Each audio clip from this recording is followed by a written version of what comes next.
In North Korea, a child's future is largely predetermined even before they are born. The country uses the Jong-un system, which classifies citizens based on their social background. Your chances of having a good life depend on who your ancestors were.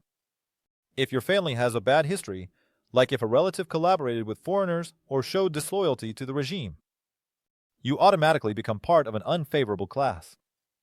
This affects everything, from your job to your chances of getting into university. Even the right to move freely within the country often depends on your Songbun. This system is so deeply embedded in society that it can take generations to clean up a family's reputation. So your great-grandchildren could suffer for actions you didn't even commit. This brutal system of control makes North Korea unique in its approach to social governance. The North Korean judicial system appears, at first glance, to be quite strict and formal, but behind the facade lies an unusual practice. Disputes between citizens are often resolved through song competitions. Imagine two people are in conflict, say, over a piece of land or a debt. Instead of lawyers and witnesses, they can arrange a duel in the form of performing patriotic songs or hymns, in which not only the quality of performance is important, but also the demonstration of loyalty to the party. The louder and more sincerely you sing, the greater your chances of winning. And if you forget the words or speak out of tune, this can be perceived as disrespect for the regime, which will lead to additional problems. Of course, this isn't practiced for every dispute, but the very fact that such a thing is possible is surprising and shocking. For many of us, jeans are everyday clothing that we don't even think twice about. But in North Korea, wearing them is strictly prohibited. Why? Because denim is a symbol of the hostile West, especially the U.S. Anyone who dares to wear such clothing risks being accused of undermining the national ideology. In addition, the country prohibits wearing any clothing that may be associated with Western culture. This also applies to other accessories, such as bright sunglasses or shoes. Clothing in North Korea isn't just a way to express style. It's a strictly regulated element of propaganda that reflects order and modesty. The internet in North Korea is practically inaccessible to citizens. Instead of the World Wide Web, the country has an internal system called Kwangneon. It's a limited network where only government-approved websites are hosted. Through it, you can't connect with the outside world or learn about events beyond the country's borders.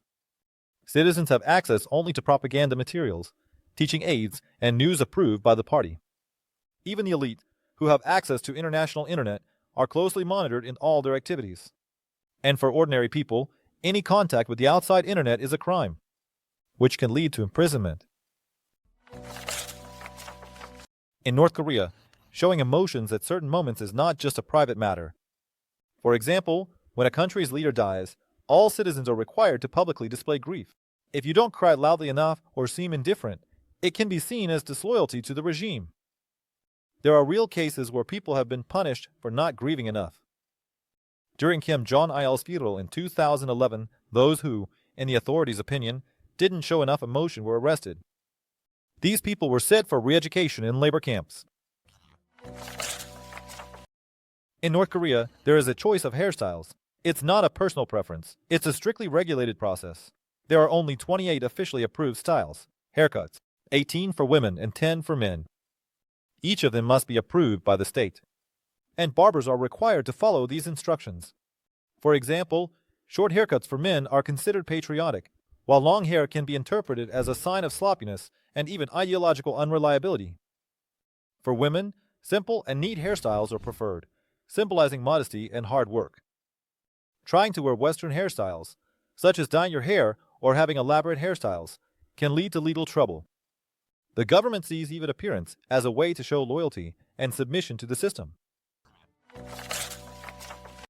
While the rest of the world is living in 2025, it's currently the year 112 in North Korea. This difference is due to the country's unique calendar, which starts from the year Kim Il-sung was born, 1912. The Gregorian calendar is hardly used in the country, and all official documents, including school textbooks and newspapers, follow the Jewish calendar. This is part of the state ideology, where Kim Il-sung is glorified as the founder of the new era. For foreigners, this creates confusion, as even dates in tourism are often given in two systems, the international system and the North Korean system. This approach once again highlights the country's isolation and its desire to stand out even in small ways.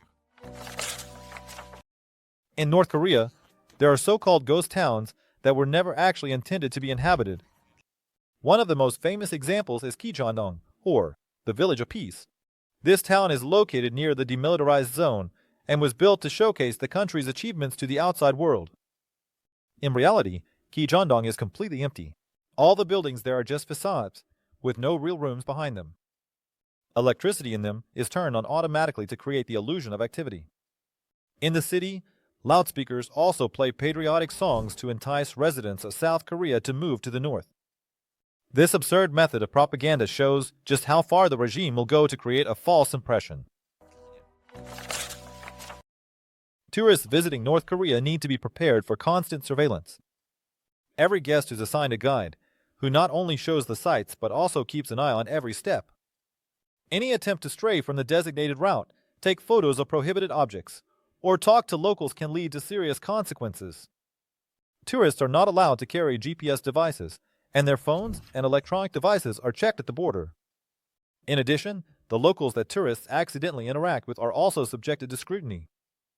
This kind of attention to guests is part of a strategy to maintain strict control over the country's image. North Korea has museums created solely for domestic propaganda purposes, such as the American War Crimes Museum, which shows distorted stories about U.S. actions during the Korean War. Foreign tourists are rarely allowed into such places, because the regime is afraid that misinterpreted materials may raise unwanted questions. Instead, separate tour museums are created, where the information available to the outside world is carefully filtered. For the citizens of North Korea, these museums serve as a tool for instilling hatred towards enemies and reinforcing faith in the government's righteousness. In North Korea, school maps and globes look very different from those used in the rest of the world. For example, the U.S. is either greatly minimized or completely absent on some maps. This step is explained by the desire to erase the enemy from the everyday perception of citizens. Instead, the focus is on the power of North Korea and its allies. Also on maps of the country, South Korea is often marked as part of the territory of the DPRK. This highlights the idea that the division of the peninsula is temporary. This example of information manipulation further emphasizes just how far the country goes in its propaganda, starting from the earliest stages of education. In 2015, North Korea unexpectedly changed its time, setting the clocks back by 30 minutes. This move was a symbolic act of liberation from the Japanese colonial era, as until that time, the country used the same time zone as Japan. The decision was presented as an important step in strengthening national identity. However, in practice, it has created many inconveniences, especially for international relations. For example, this has complicated joint projects with South Korea, which continues to use Standard Time. In 2018, North Korea returned to its previous time zone as a gesture of reconciliation with South Korea. But this strange historical episode remains in memory as an example of symbolic isolation. In North Korea, owning a personal car is incredibly rare. Most citizens don't have the right to own a vehicle at all, and cars are mostly owned by the state or the elite. However, sometimes the government gives cars as gifts, but only to high-ranking officials or those who have shown exceptional loyalty. It is always presented as an incredible honor, although in reality the recipient is still required to use the car exclusively for government purposes. For ordinary people, such gifts remain an unattainable dream, since the cars are not only unavailable, but the roads in the country are mostly not designed for widespread use of personal vehicles. In North Korea, the concept of private ownership practically doesn't exist. All housing, land, and even most household items belong to the state. Citizens are only allowed to use these things. For example, if a family wants to move or expand their living space, they have to seek permission from the authorities. At any moment, they can be resettled to another place, even without explanation. This system allows the government to maintain complete control over the population and limit freedom of choice, creating a sense that citizens' lives are completely dependent on the state's goodwill. Leaving North Korea. For its citizens, this is practically an impossible task. With rare exceptions, only high-ranking officials or athletes participating in international competitions can leave the country. For ordinary people, attempting to cross the border is considered treason. If someone tries to escape, it can lead to severe punishment, not just for the escapee, but for their entire family. Up to 3 generations, this is done not only to keep citizens inside the country, but also to deter others from any thoughts of escape.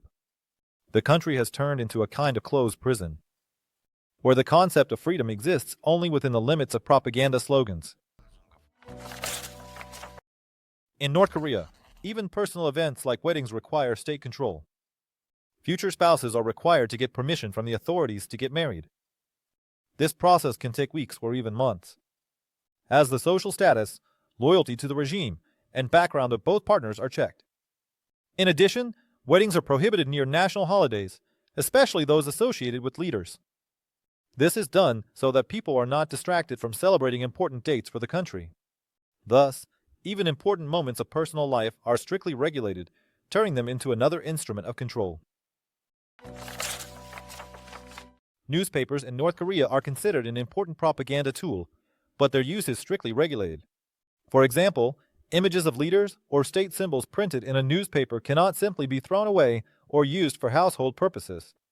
However, due to the shortage of materials for repairs, many people began to use newspapers as wallpaper. But in order not to break the law, the areas with the Kim's images are carefully cut out.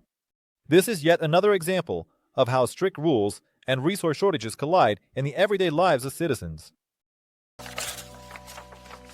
Every citizen in North Korea is required to have a special set of books at home, which includes the works of the country's leaders and materials on ideology. These books must be displayed prominently as a symbol of loyalty to the regime. Juge. These books must be displayed prominently as a symbol of loyalty to the regime. If the inspector visiting the house suspects that the books aren't being read enough or are gathering dust, it can lead to problems for the family. In some cases, citizens are forced to take exams on these works to prove their loyalty to the ideology. In North Korea, religion is officially banned, and believers are persecuted as traitors. The regime has replaced traditional beliefs with a cult of personality around the leaders. Kim Il-sung, Kim Jong-il, and Kim Jong-un are declared divine figures, worthy of worship. Temples and churches have either been destroyed or turned into propaganda museums. Underground Christian communities trying to keep their faith operate under constant danger. You can get a life sentence for keeping a Bible or praying. In 2014, the UN reported the execution of 33 people accused of having contact with foreign missionaries. Even Buddhism, historically widespread in Korea, is tightly controlled. The monks at the temples on Mount Mahyang are actors performing rituals for foreign tourists. Religion here isn't about faith. It's just another tool of oppression, where the only acceptable god is the ruling dynasty. Food in North Korea isn't a resource. It's a tool of power. The state distributes rations through the TPD system, Labor Food Card. But the rations depend on loyalty. Unreliable families receive 3 times less than the elite. In the 1990s, the famine and the arduous march took the lives of up to 3 million people, but the authorities concealed the scale of the tragedy while continuing to export rice to China. Today, 40% of the population is malnourished, and children in the provinces eat grass and bark. At the same time, military warehouses are filled with grain. Its reserves are intended for the army and officials. Any aid from international organizations is resold on the black market, and only loyal citizens have access to it. Hunger here isn't an accident. It's a strategy. A depleted population is too weak to resist,